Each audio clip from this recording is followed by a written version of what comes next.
Hello students, Hindi के HTET 2023 के previous year paper के सॉल्यूशन में आपका स्वागत है।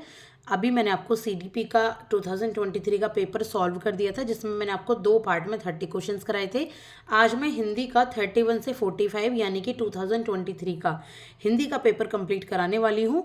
और अगर आप एचटेट, पीजीटी, टीजीटी, पीआरटी की तैयारी कर रहे हैं या सीटेट वगैरह की भी तैयारी कर रहे हैं तो यहाँ से आपको हेल्प मिल जाएगी। 2023 का पेपर हम ये डिस्कस करते हुए चलेंगे। तो अभी हमें जानना है 31 क्वेश्चन है, विशेषण के संबंध में कौन सा सही सुमेलित नहीं है। और देखिए, मैंने इसकी प्लेलिस्ट बना दी है जो कि है एचटेट प्रीवियस ईयर क्वेश्चन 2023 से 21 के नाम से। तो आप वो देख सकते हैं। पहले मैं 21 तक कराऊंगी, टाइम मिला तो हम और भी आगे चलेंगे। तो विशेषण के संबंध में हमें सही सुमेलित नहीं पूछना है। तो यहाँ जो आपको आंसर दे रखा है बाकी सब सही है, एक पवित्रतम सही नहीं है। पवित्रतम जो है वो विशेषण की उत्तरावस्था नहीं है बल्कि उत्तमावस्था है। अगर आपने विशेषण की अवस्थाएं पढ़ी हैं तो उत्तमावस्था में पवित्रतम आता है, ठीक है, पवित्रतम। तो ये इसका सही नहीं है और हमसे नहीं ही पूछा गया है। इसके बाद किस विकल्प में शब्द युगम का सही अर्थभेद नहीं है। तो सही जो अर्थभेद नहीं है वो है माणिक्य चर्बी, माणिक्य मछली का। माणिक्य का मतलब चर्बी नहीं होता बल्कि मणि होता है, रतन होता है, और माणिक्य का मछली ही होता है। तो ये सही नहीं है शब्द युगम, बाकी सारे सही हैं, एक बार पढ़ सकते हैं। इसके बाद है कौन सा युग्म संगत नहीं है, यानी कि संगत कौन सा जो युग्म है तत्सम तद्भव के हिसाब से जो शब्द होते हैं तो सही कौन सा नहीं है। तो मस्तक तद्भव नहीं है बल्कि तत्सम ही है। मस्तक माथा होता अगर तद्भव होता तो तद्भव तत्सम होते क्या है, तत्सम होता है एज इट इज संस्कृत भाषा से, जैसे कि शब्द उठा लिए गए हैं हमारे वेदों पुराणों से। और जो तद्भव होते हैं वो होते हैं जब हिंदी में उनकी मीनिंग बना दी जाती है, जैसे मस्तक का माथा बना दिया। तो ये आपका सही नहीं है, तो आंसर हो जाता है नंबर बी। इसके बाद है किस विकल्प का शब्द संधि विच्छेद की दृष्टि से संगत है, यानी कि सही संधि विच्छेद हमें बताना है तो वो हो जाता है लघुर्मी। लघुर्मी में लघु और उर्मी जो है ये सही है, बाकी सारे गलत है। कुछ आसन में ये गलत है, वार्तालाप ये गलत है। इसके बाद है किस विकल्प के समस्त पद में बहुब्रीहि समास का उदाहरण नहीं है। तो कौन सा ऐसा है जो बहुब्रीहि समास नहीं है। तो ये जो बहुब्रीहि समास है नहीं है वो दीर्घ श्वास और पाषाण हृदय। अगर हम इसको बोलते हैं दीर्घ श्वास और पाषाण हृदय को तो ये बहुब्रीहि समास नहीं है। ये बहुब्रीहि समास होता क्या है, देखिए बहुब्रीहि समास होता है जब दो पद मिलकर ना कोई तीसरी मीनिंग निकाल देते हैं। जैसे शेषशायी, तो ये शेषशायी होता है बहुब्रीहि समास, यानी कि शेष की सैया पर सोने वाले। तो ये कौन होते हैं, भगवान विष्णु हो जाते हैं। तो ये आपका है बहुब्रीहि, ठीक है। तो बहुब्रीहि होते हैं जो दो शब्द मिलकर एक तीसरी ही मीनिंग निकाल देते हैं, तो उसको कहते हैं बहुब्रीहि। इसके बाद है 36, दैट इज किस विकल्प का शब्द अन उपसर्ग से निर्मित नहीं है, यानी कि कौन सा ऐसा शब्द है जिसमें अन नहीं आना चाहिए, वो फालतू में दे रखा है इसमें यहाँ पर। तो ये हो जाता है आपका अनीति। यहाँ अन्न से थोड़ी ना है, ये देखिए ये नीति है और यहाँ ए लगा दिया, ये बन गया अनीति। तो ये ऐसे है ना कि अन्न से है, तो ये आपका गलत हो जाता है, यानी कि आंसर चाहिए हमें नहीं वाला, तो आंसर हो जाएगा यही सही।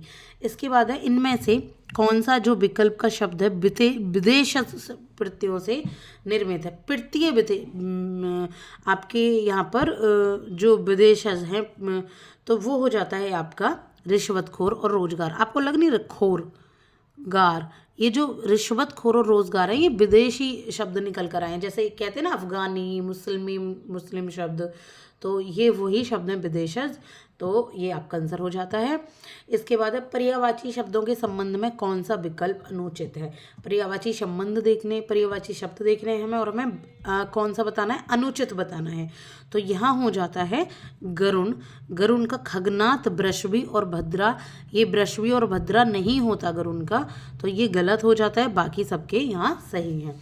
इसके बाद वार्तनिक दृष्टि से किस विकल्प के सभी शब्द शुद्ध हैं। वर्तनी के, यानी कि आपके जो मात्राएं दृष्टि होती है ना, किससे सभी शब्द शुद्ध हैं। तो एक के शुद्ध हैं, बाकी तीन के गलत हैं। तो ये हो जाता है आपका याज्ञवल्क्य और हस्तक्षेप। ये बिल्कुल सही है, लेकिन आप देखिए वैदेही, वापस को वापस, मैथिली आता, मैथिली लिखा हुआ है। अब इसमें अहिल्या सही है तो इसका मतलब ये नहीं है कि बाकी सब सही हैं, तो हमें एक भी देखना है। अभ्यर्थी, त्योहार, तो ये आपकी जो सही शब्द हैं वो आ जाते हैं याज्ञवल्क्य और हस्तक्षेप के। इसके बाद है महात्मा गांधी ने भारत को आज़ाद कराया। इसमें जो रेखांकित शब्द क्या है, महात्मा गांधी क्या है और भारत क्या है। देखिए महात्मा गांधी क्या है, अगर आपने संज्ञा पढ़ी है तो एक किसी पर्सन के बारे में बात करें, व्यक्ति के बारे में बात करें, तो एक व्यक्तिवाचक संज्ञा है। क्या है ये, एक व्यक्तिवाचक संज्ञा है। और जो भारत है वो भी किसी एक जगह का नाम है, एक इंडिविजुअल जगह का नाम है, ये भी आपकी व्यक्तिवाचक संज्ञा ही है। तो आपका आंसर हो जाएगा सी। अगर कह देते किसी भारत को ना कहकर किसी देश को आज़ाद कराया तो वहाँ जातिवाचक संज्ञा आ जाती, क्योंकि हमें नहीं पता कौन सा देश, लेकिन यहाँ बता रखा है भारत देश, इंडिविजुअल एक देश का नाम ले रखा है, तो ये हो जाती है आपकी व्यक्तिवाचक संज्ञा। तो 10 क्वेश्चन हम कर चुके हैं। हम चलते हैं आपके नेक्स्ट क्वेश्चन पे। अब ये है क्वेश्चन नंबर 14, दैट इज निम्न में से किस मुहावरे का अर्थ संगत नहीं है। सही आपको मुहावरे हैं 3 और 1 गलत बता रखा है, तो वो आपको आंसर बताना है। कमान से तीर निकल जाना, आप एक बार नंबर डी को देखिए, कमान से तीर निकल जाना, किसी का भेद खुलना नहीं, ये नहीं होता किसी का भेद खुलना, बल्कि इसका अर्थ होता है अवसर हाथ से निकल जाना। कमान से तीर निकल जाना का अवसर निकल गया हाथ से, तो ये है इसका आंसर। बाकी देखिए सही है, अपने पैरों पर खड़ा होना, आत्मनिर्भर होना, अंधे के हाथ बटेर लगना, बिना प्रयास के कोई चीज़ प्राप्त कर लेना, एक घाट पानी पीना, यानी कि एकता और सहिष्णुता होना। ठीक है, तो ये सारे सही हैं। डी आपका गलत हो जाता है, तो हमसे नहीं ही पूछा गया है, तो आंसर क्या मिल गया हमें, नंबर डी। इसके बाद है क्रिया के संबंध में अनुचित विकल्प हमको चुनना है। तो अनुचित विकल्प क्या है क्रिया के संबंध में, कि कर्म के आधार पर क्रिया के सकर्मक एवं अकर्मक 2 भेद माने जाते हैं। क्या ये है इसका अनुचित, तो बिल्कुल भी नहीं, बिल्कुल सही है। ये सकर्मक और अकर्मक क्रियाएं दोनों होती हैं। सभी प्रेरणार्थक क्रिया अकर्मक होती हैं, बिल्कुल भी नहीं। जितनी भी क्रियाएं हैं प्रेरणार्थक, वो सकर्मक और अकर्मक दोनों ही होती हैं, तो ये आपका गलत हो जाता है। और हमें अनुचित ही पूछना है, तो आंसर क्या निकल जाता है, नंबर बी। पिता पुत्र से लिखवाता है, इस वाक्य में प्रेरणार्थक क्रिया प्रयुक्त हुई है, बिल्कुल हुई है। बतियाना, लठियाना, अपनाना, ये नाम धातु क्रिया के उदाहरण है, तो ये बिल्कुल सही है। तो इसका मतलब आपको क्या पढ़ना है, आपको क्रिया को अच्छे से पढ़कर जाना है, क्योंकि देखिए क्रिया को कितने डिटेलिंग में यहाँ दिया गया है। और आपको तभी ये आ सकते हैं क्वेश्चन के आंसर, अनुचित वाले या नहीं वाले, जब आपने उसे अच्छे तरीके से पढ़ा हो। पहले क्वेश्चन के आंसर आते थे जो आपको सही बताना होता था, अब हो गया है कि आपको गलत बताना होता है, यानी कि बाकी तीनों के बारे में तो आपको पता होना ही चाहिए। इसके बाद 43, दैट इज सर्वनाम के संबंध में कौन सा कथन असत्य है। तो सर्वनाम के हिसाब से कौन सा कथन असत्य है, तो ये है पुरुषवाचक सर्वनाम के 4 भेद माने जाते हैं, यानी कि नंबर सी। पुरुषवाचक सर्वनाम के 4 भेद नहीं होते, बल्कि पुरुषवाचक सर्वनाम के 3 भेद होते हैं, जिसमें होता है आपका उत्तम पुरुष, मध्यम पुरुष और अन्य पुरुष। ये वही तो होते हैं आपके जो मैं, हम, तुम, जो आई, माई, मी, वी, अवरस वाले आप इंग्लिश में पढ़ते हैं, फर्स्ट आपके डिग्री, सेकंड डिग्री वाले, तो यही है। इसके बाद किस विकल्प में विपरीतार्थक युग्म असंगत है, यानी कि ब्लोम शब्द है और वो असंगत कौन सा है, तो इसमें जो इसका आंसर हो जाता है, ये हो जाता है धनुष और दानव। देखिए धनुष और दानव एक ही बात है, तो विपरीत शब्द तो ये नहीं है, तो ये आपका गलत हो जाएगा, यानी कि हमें आंसर मिल गया यही। इसके बाद 45, वाक्यांश के लिए एकल शब्द के संबंध में अनुचित युग्म है। अगर आप वाक्यांश बना रहे हो एकल शब्द के लिए, मतलब एक होता है ना बहुत सारे शब्द हैं, उनका एक शब्द निकालना है, तो अनुचित युग्म, इसमें भी हमें अनुचित ही बताना है, तो इसमें अनुचित हो जाता है समुद्र में लगने वाली आग दावानल नहीं होती। बाकी सब सही है, जो कानून की दृष्टि से उचित ना हो, अवैध, जिसमें कुछ छिद्र हो, नीरंध्र, जो भोजन रोगी के लिए उचित है, पथ्य। और ये जो समुद्र में लगने वाली आग को दावानल नहीं बड़वानल कहा जाता है, ये जंगल में लगी आग को कहते हैं दावानल।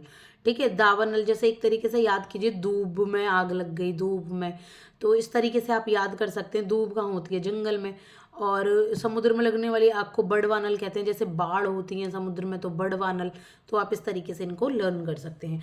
आई होप आपको समझ आ गया होगा। हिंदी का 2023 का ये मैंने कंप्लीट कर दिया है एग्ज़ाम का सॉल्यूशन पेपर।